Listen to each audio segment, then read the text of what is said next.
اللہ اللہ اللہ اللہ۔ اعوذ باللہ من الشیطان الرجیم، بسم اللہ الرحمن الرحیم۔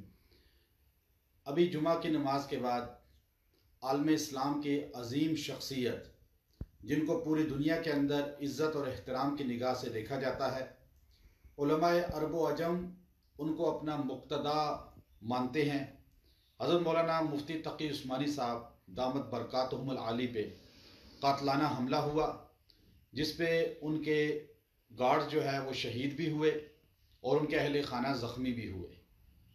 ہم حضرت مولانا مفتی تقی عثمانی صاحب اس دور کے اندر اللہ رب العزت کا خصوصی انعام ہے۔ آپ کی شخصیت جامع ہے، شیخ الاسلام ہے، اور آپ کو بینکنگ کے اندر پوری دنیا کے اندر اپنا مقتدا مانا جاتا ہے، اور عرب کے علماء بھی آپ پر اعتماد علمی کرتے ہیں۔ رابطہ عالم اسلامی سعودی عرب کے فقہ کے کونسل کے آپ چیئرمین ہیں، اور دارالعلوم کراچی کے شیخ الحدیث اور پاکستان کے مفتی اعظم۔ آپ پر قاتلانہ حملہ ہونا گویا کہ ملک کے امن کو تباہ کرنے کے مترادف ہے۔ اس سے پہلے بھی علماء اکرام پہ قاتلانہ حملے ہوئے، لیکن حکومت وقت نے نہ قاتل گرفتار کیے نہ ان کو سزا دی، اور یہی وجہ ہے کہ علماء شہید ہو جاتے ہیں، چند دن سوگ کی باتیں کرنے کے بعد حکمران خاموش ہو جاتے ہیں۔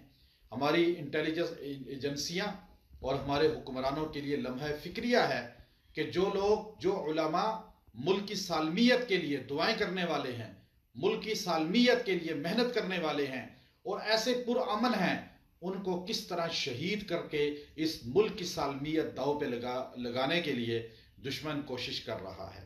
اگر علماء اکرام کو سیکورٹی دی جاتی اور ان سے گارڈز واپس نہ لیے جاتے تو شاید اس طرح دھڑلے کے ساتھ ان پہ قاتلانہ حملے نہ ہوتے۔ آپ نے دیکھا 2 سال پہلے مجھ پہ بھی قاتلانہ حملہ ایسے ہی ہوا، اور 6 گولیاں فائر کی گئیں، اور آج تک وہ حملہ آور نہیں پکڑے گئے۔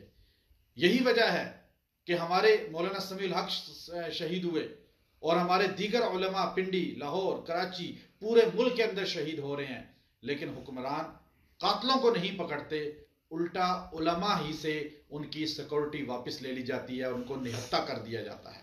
تو ہماری حکومت سے اور سیکورٹی اداروں سے اپیل ہے کہ وہ ہمارے علماء کی سیکورٹی یقینی بنائیں، اور ملک کی سالمیت کے لیے ان علماء کا وجود بہت ضروری ہے، بالخصوص مفتی تقی عثمانی صاحب جیسی شخصیت جو نہایت پرامن ہیں، ملک کی خدمت کرنے والے ہیں، اور تمام مسالک کو ایک پلیٹ فارم پہ یکجا کر کے اپنا کردار ہمیشہ ادا کرتے ہیں۔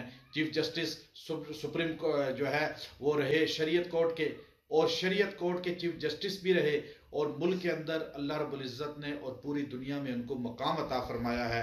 ہماری دعا ہے اللہ تبارک و تعالی حضرت مفتی تقی عثمانی صاحب کا سایہ شفقت تا دیر ہمارے سروں پہ سلامت رکھے۔ وآخر دعوانا ان الحمدللہ رب العالمین۔ اللہ اللہ اللہ اللہ۔